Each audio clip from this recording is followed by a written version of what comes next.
After getting started with a Raspberry Pi, one of the most common things we want to do is being able to use it without connecting it to a monitor or a keyboard. In this video, we're going to learn how to configure the Raspbian operating system to listen to remote connections over SSH. This will allow us to control the Pi without connecting it to a monitor or a keyboard, and we'll take things further and see how to even connect to it in the absence of a Wi-Fi network. Alright, let's do this.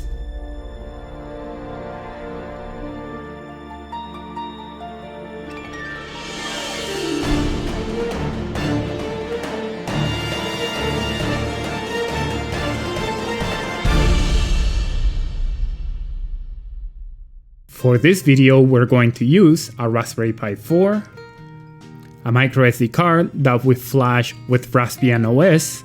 I'll also use the official Raspberry Pi case for the Raspberry Pi 4, a USB keyboard with a built-in touchpad, an SD card adapter for my computer, a micro HDMI cable to connect it to an HDMI monitor in the first part of the video, and a USB-C power supply. Putting everything together is pretty straightforward.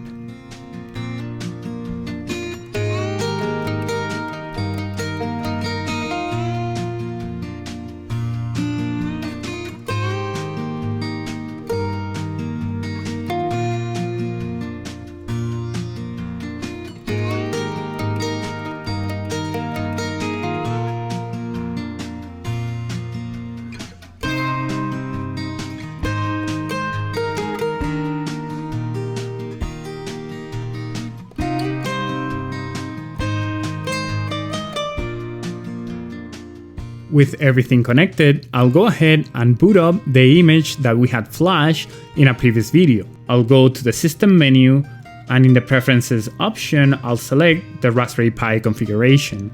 I'll go into the Interfaces tab and enable the SSH interface.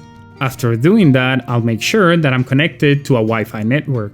Opening up a terminal window, I'll issue the command ifconfig so that I can get the IP address that my Wi-Fi router has issued to the Raspberry Pi.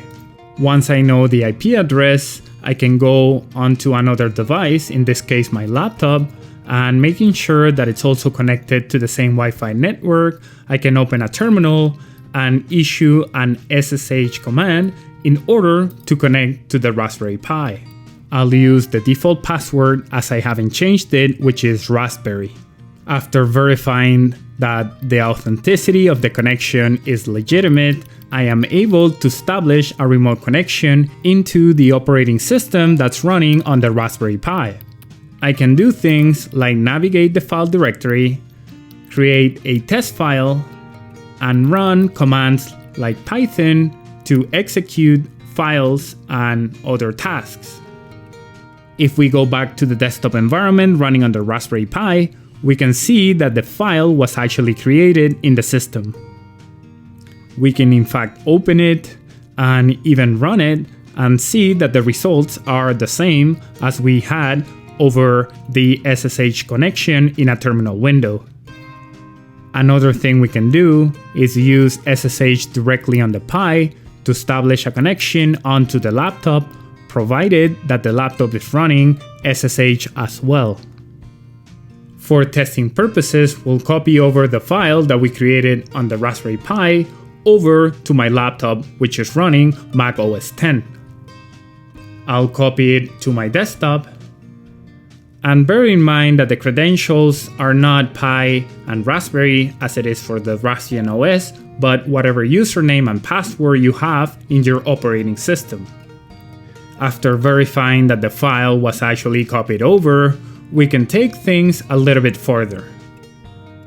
Configuring SSH is easy if we have the Pi connected to a monitor and a keyboard, but what happens if we just flashed an image and we don't have access to either of those things? Well, as it turns out, after flashing the image, at least one partition on the microSD card is available to the operating system. Changing directories into it, we can see all the different files that are needed to boot Raspbian on the Raspberry Pi. we're actually able to create additional files. For example, using the command touch, I'll create an empty file that's named SSH. This will signal the operating system when it boots for the first time that it should enable this interface. In addition to that, I'll create a second file that will allow me to connect to an existing Wi-Fi network. Different than the SSH file, this one actually needs some content. It needs the first 3 lines and also the network credentials. Make sure that the formatting is the same as I'm showing on this video. With the 2 files created, we're ready to test things out. I'll eject the newly flashed SD card, place it into the Raspberry Pi, and boot the system up.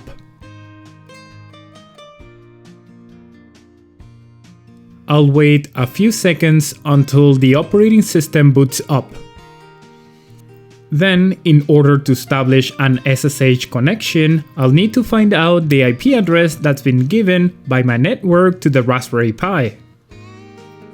This will vary depending on your network, but in my case, I can visit the IP address of the Wi-Fi router, go into attached devices, and see the list of everything in my house that's connected to the Wi-Fi router.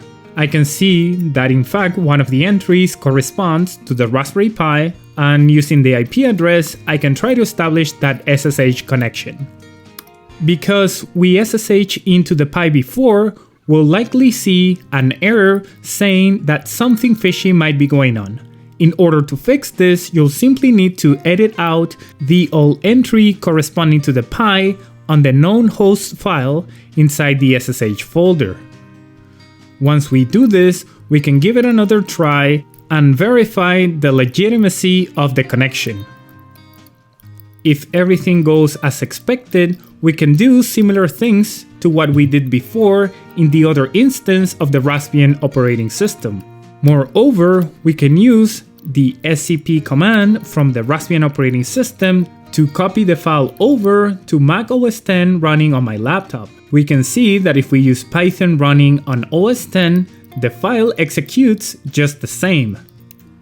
The last thing I want to do is figure out how to establish the SSH connection if the Pi cannot connect to a Wi-Fi network. To do this, I'll go ahead and edit out the network credentials from the WPA supplicant file inside Raspbian OS. In order to have Raspbian access to some sort of network, I'll go ahead and connect the Ethernet port to my laptop. I'll use a USB to Ethernet adapter because my laptop doesn't have a native Ethernet port. Notice that if I reboot the Raspbian operating system, if I refresh the attached devices on the router, it no longer shows the Raspberry Pi because we've deleted the credentials and it is unable to find the network. But given that we have it attached to an Ethernet port on my laptop, I can go through the network settings and establish a network that will give an IP address to the Raspberry Pi issued by Mac OS X. What I'll do is select Wi-Fi as my shared connection and the USB to Ethernet adapter as the device that I'm going to be sharing it to. Once I've selected those 2 options, I can click on Internet Sharing and Start. After a few seconds, I'll need to inspect a specific file within Mac OS X in order to see the IP address that's been issued to the Raspberry Pi. If I try to establish an SSH connection, I'll first need to verify its legitimacy. After doing that, I'm into the system and I'm able to do all the things that we've done before with the other 2 methods. So there you have it. Really quickly, we've configured Raspbian to accept remote connections, first by using the desktop environment, then without the use of a monitor, and lastly, even if we're unable to connect the Pi to a Wi-Fi network. If you like my videos, I invite you to my Patreon page where you can chip in a buck or 2. That really helps me put in more time into the videos and release them quicker. But whatever you do, don't forget to like, subscribe, or leave me a comment. You can also interact with me on social media. I'm on Instagram, Twitter, and Facebook, and you can even use the community tab of the channel. Thank you for watching my videos, and I will see you next time.